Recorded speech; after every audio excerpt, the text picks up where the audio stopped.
Bismillahirrahmanirrahim. Bau harum surga telah tercium dari jarak perjalanan 500 tahun. Andai kata surga itu ada dalam dunia ini, kita hendak berjalan menuju surga itu 500 tahun lagi hanya sampai sudah keciuman baunya. Bahkan ada riwayat lain 1000 tahun. Nah, dari sekian bau surga yang sangat semerbak itu, ada beberapa manusia yang kadangkala mencium bau surga, apalagi masuk ke dalam surga. Ada hadis-hadis Rasulullah yang menyatakan manusia nang kada mencium bau surga, apalagi masuk. Jadi orang ini artinya harus ke neraka dahulu. Siapa-siapa orangnya itu? Rasulullah mengatakan, manidda'a ila ghairi abihi lam yarah raihatal jannah. Salah satunya itu, siapa-siapa yang mengakui kepada bukan abahnya, maka dia tidak akan mencium bau-bauan surga.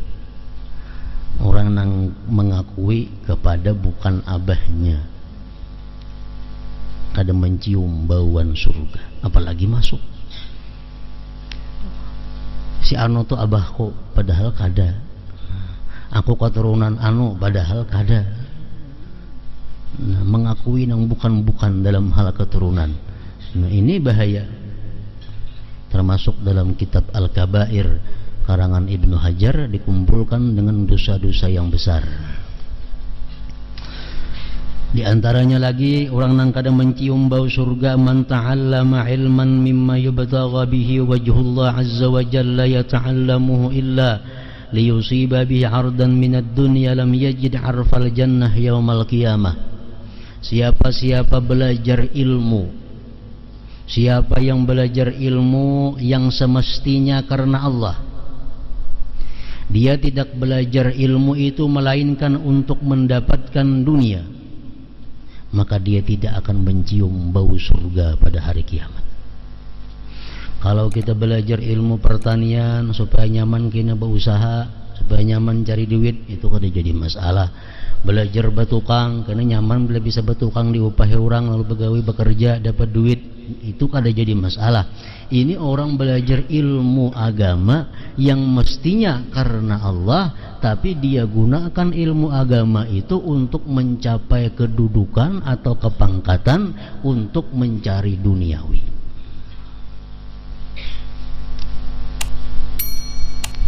Dan itu banyak terjadi.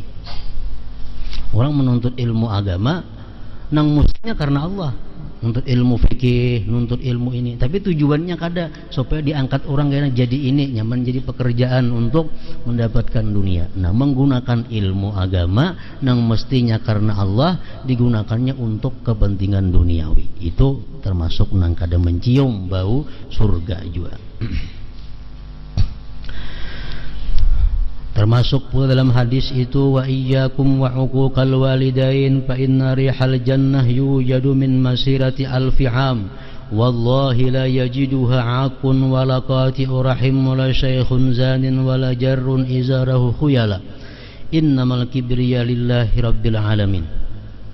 Ujar Nabi, aku takuti kalian durhaka kepada orang tua, durhaka kepada ibu bapa, karena bau surga itu sudah keciuman dalam perjalanan 1000 tahun. Demi Allah, ujar Nabi kita, wallahi, Nabi kita bersumpah. Padahal andai kata sisin kada bersumpah pun kita sudah percaya. Cuma daripada pentingnya ini masalah, beliau bersumpah, wallahi, demi Allah, la yajiduha, tidak akan mencium bau surga akun, orang yang durhaka kepada kedua orang tuanya, wala qati'u rahim, tidak mencium bau surga orang yang putus hubungan keluarganya. Wala syaikhun zanin, tidak pula mencium bau surga itu orang yang sudah tua namun masih suka berzina. Dalam lugat bahasa Arab, syaikh itu orang yang berumur 40 ke atas. Umur sudah 40 ke atas masih suka melakukan zina. Ini kada akan mencium bau surga. Dan tidak pula mencium bau surga orang yang pakaiannya laki-laki yang pakaiannya tapair ke tanah karena sombong. Rasulullah bersumpah, wallahi, demi Allah, di antaranya lagi yang tidak bisa mencium bau surga itu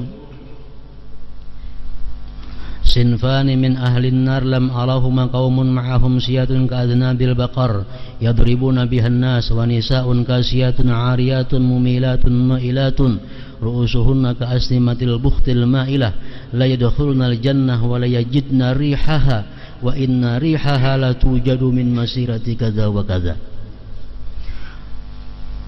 Ini ada orang lagi ujar Nabi kita nang kada bisa mencium bau surga apalagi masuk. Kaum yang di tangannya gada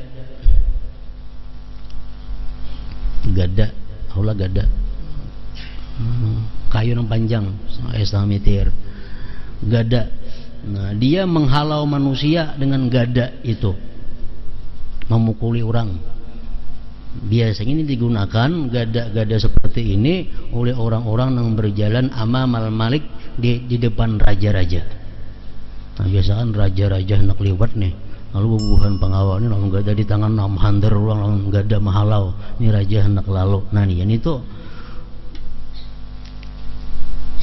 Yang kedua ujar Nabi kita perempuan-perempuan yang berpakaian tapi bertelanjang. Berpakaian tapi bertelanjang. Nah, apa artinya? Bisa diartikan itu berpakaian cuma tarang. Berpakaiannya liput cuma tarang. Nah, itu ngarannya berpakaian tapi bertelanjang. Termasuk juga mungkin dalam itu kalimat itu orang yang berpakaian cuma aurat masih terbuka. Bisa juga termasuk di situ orang yang berpakaian menutup aurat cuma kantat. Nah, kantat selawar tuh maulah mampas bakarit, baju bakarit, selawar bakarit, bini-bini, wanisaun, bini-bini, kasiyatun, ariyatun. Kalau menurut pendapat Imam Ghazali, bini-bini yang macam itu bini-bini bungol ngarannya.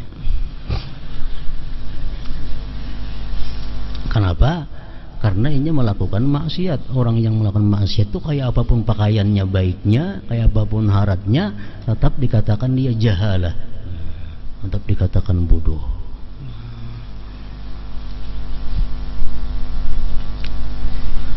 Nah, perempuan-perempuan yang macam itu jangankan masuk surga, mencium baunya aja kada. Masuk neraka dahulu. Hanya kayaknya sudah selesai di neraka sudah hanya bisa dimasukkan ke dalam surga berkat syafaat Rasulullah sallallahu alaihi wasallam.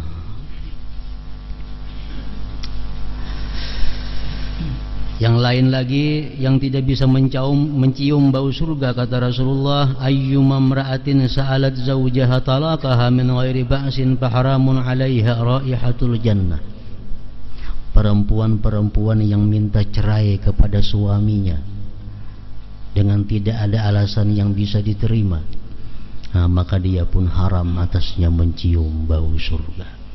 Perempuan-perempuan itu boleh saja minta cerai lawan lakinya, tapi ada alasan yang dibenarkan oleh hukum agama.